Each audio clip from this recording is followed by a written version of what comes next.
What if I told you that you might already be closer to quitting your job forever than you think?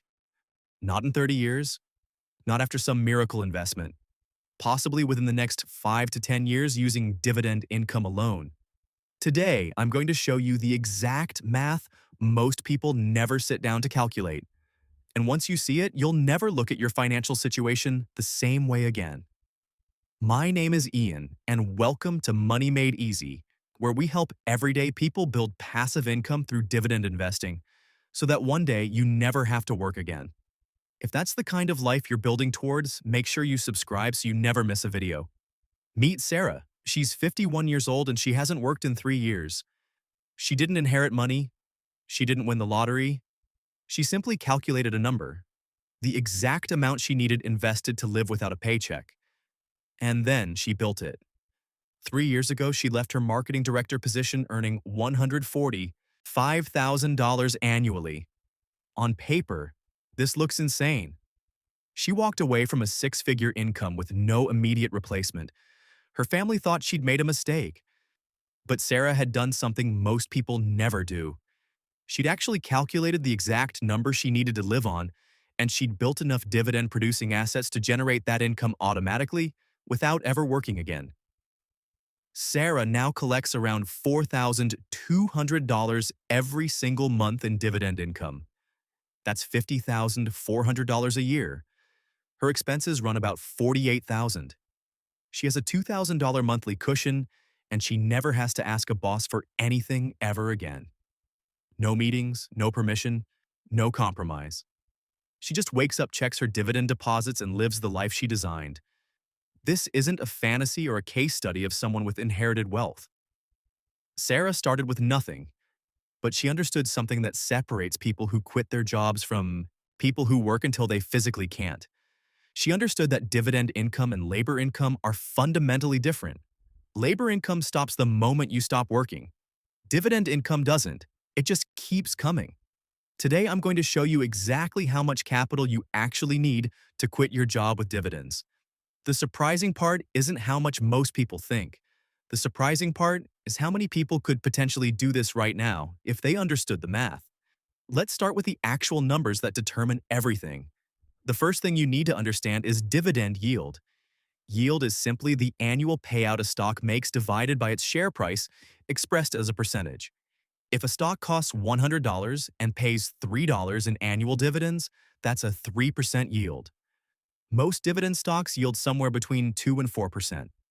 Some higher-yielding stocks offer 5, 6, or even 8%, but higher yields tend to come with higher risk. An index fund that owns the broad market yields around 1.8 to 2.2%. A portfolio focused on dividend stocks yields around 3 to 4%.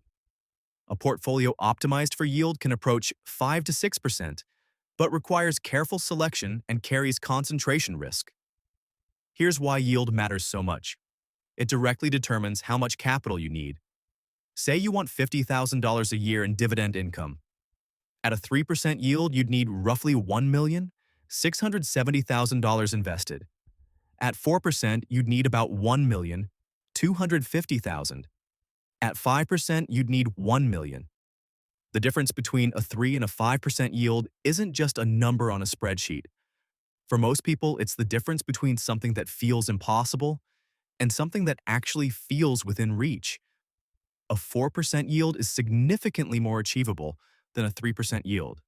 The jump from $1,670,000 down to $1,250,000 is substantial. This is why dividend-focused portfolios exist. They're not about beating the market. They're about reaching financial independence with less capital required. This is the leverage Sarah understood. She knew that by focusing on dividend yield instead of just stock appreciation, she could reach her freedom number much sooner.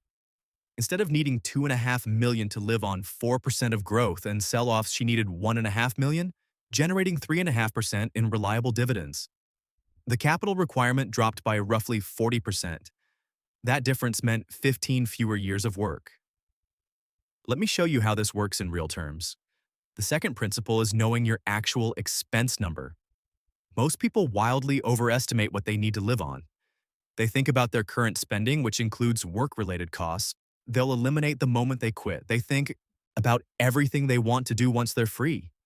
But they never actually do the math. The average American household spends approximately $76,000 annually as of 2024, but that includes households with children, mortgages in expensive areas, and various consumption patterns. For someone quitting a job with dividends, the relevant number is different. Sarah's $48,000 a year isn't a bare minimum existence. It's a genuinely comfortable life lived with intention. Her mortgage runs about $1,600 a month at 2.5%. Utilities around $250, food around $600, transportation and insurance around $400, health insurance outside an employer plan around $400. That's roughly $3,250 in essential expenses. She allocates another $750 for travel, entertainment, and hobbies. That brings her to $4,000 a month or $48,000 a year. Now here's where the math gets powerful. Every dollar you reduce from your monthly expenses doesn't just save you a dollar. It reduces the total capital you need to accumulate. If Sarah needed $72,000 instead of $48,000, the math changes dramatically. At a 3.5% yield, $48,000 requires $1,370,000. $72,000 requires $2,060,000. A 50% increase in spending requires a 50% increase in capital. This is the hidden leverage in your lifestyle decisions. Most people never calculate this. They think about upgrading their house or buying a nicer car without understanding the capital penalty. That $1,500 monthly luxury car payment isn't just a transportation expense. At a 3.5% yield, it represents a requirement for an additional $428,000 in invested capital. Just to maintain that one expense forever. Cutting lifestyle isn't deprivation. For most people, it's actually the fastest path to freedom. This is why defining your actual needs before calculating capital is so important. Most people skip this step entirely and operate from fantasy numbers that make financial independence seem impossible. Now, let me show you what this looks like for real people. Tom and Linda are both in their late 40s. Together, they earn $220,000 a year, which puts them in the top 10% of household incomes. But they're not wealthy in the traditional sense. Tom works in IT and Linda is a teacher. They own a home worth $650,000 with $280,000 remaining on the mortgage at 3.1%. They decided to calculate whether they could actually quit with dividends. First, they audited their spending ruthlessly. They discovered they actually need $64,000 annually to live the life they want. That includes traveling to see family twice a year, dining out regularly, and maintaining their hobbies. They don't live in deprivation. They just live intentionally. At a 3.5% yield, they need approximately $1,830,000 in dividend-producing assets to generate that income. Currently, they have about $480,000. The gap is roughly $1,350,000. They've calculated they can accumulate an additional $250,000 every year for the next 6 years through aggressive saving. Their employer matches 401k contributions at 6%. They save an additional 20% of their income to taxable accounts. With historical market returns of 7 to 8%, they'll likely reach their target in approximately 5 to 6 years. The math actually works backward from their desired freedom date. They want to quit by 55. That's 5 years away. They need $1,350,000 more. Working backward at 7% annual returns, they need to save approximately $210,000 annually to accumulate that amount. Their current savings rate exceeds that target. They're on track to reach their goal ahead of schedule. At that point, both could quit. Tom could stay home. Linda could leave teaching. Or they could each work part-time for health insurance and the psychological boost of staying engaged. The timeline matters. They're not looking at impossible numbers. They're looking at 5 to 6 years of disciplined saving. That's mathematics, not magic. Now compare that to Derek, who earns a similar income but spends it all. Derek makes $210,000 but has $140,000 in consumer debt, a $9,500 monthly mortgage payment, and roughly $1,200 in other fixed monthly commitments. He spends what he earns. His capital available for dividend investing is approximately zero. Derek likely cannot quit with dividends because he's never defined what he needs and never built the capital to generate it. Tom and Linda can likely quit in 5 years. Derek likely cannot quit in 50 years unless his income increases dramatically. The difference isn't income. It's the gap between what you earn and what you keep. Derek feels financially stressed despite earning 6 figures. Tom and Linda feel in control, despite being on track for a modest retirement income. The difference is entirely behavioral. If you're finding this breakdown helpful, go ahead and drop a like. It genuinely helps this video reach more people who need to see this math. The third principle is understanding which dividend assets are actually reliable enough to fund your life. Not all dividend stocks are created equal. Some companies have raised their dividends every single year for 25 years or more. These are called dividend aristocrats.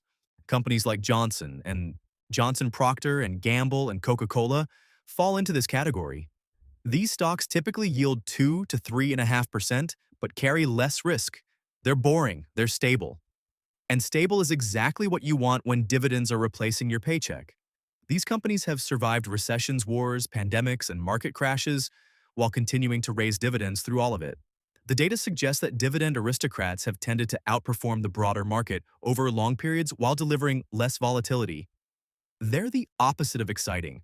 They're boring in the most useful way possible. Other dividend stocks pay higher yields but carry more risk. A mortgage REIT might pay 8% but could cut dividends if interest rates shift unexpectedly. An energy company might pay 6% but remains vulnerable to commodity prices. A utility might pay 4.5% but faces regulatory risks. Higher yield tends to trade off against stability. For someone, quitting their job with dividend stability matters more than yield. You need dividends you can count on. A portfolio of dividend aristocrats yielding 3% tends to be more reliable than a portfolio of riskier stocks yielding 5%. The yields might look different on a spreadsheet, but if the 5% portfolio cuts dividends unexpectedly, you're suddenly unable to fund your life. This happened during the 2008 financial crisis. Companies that had been paying high dividends suddenly cut or eliminated them entirely. People dependent on those dividends had to go back to work. People invested in dividend aristocrats generally saw their incomes remain stable. This is why boring matters. This is why dividend aristocrats matter. The simplest approach for most people is owning a dividend-focused index fund, or ETF. These own a basket of dividend-paying stocks, providing diversification automatically. You own hundreds of companies paying dividends. Single company. Risk largely disappears. The yield is typically 3.2 to 3.8% depending on which fund. The fees are minimal, typically 0.05 to 0.15% annually. You never have to pick individual stocks or analyze balance sheets. The fund does that for you. This approach doesn't produce the highest possible yield, but it tends to produce the most reliable yield. For someone, funding their life reliability tends to beat chasing extra basis points. Sarah uses this approach. She owns 3 dividend-focused ETFs. Her portfolio is 90% dividend aristocrats and 10% higher-yielding but riskier dividend stocks. She knows almost exactly what her annual income looks like because the companies in her portfolio have demonstrated consistency through multiple economic cycles. That predictability is what makes her freedom real.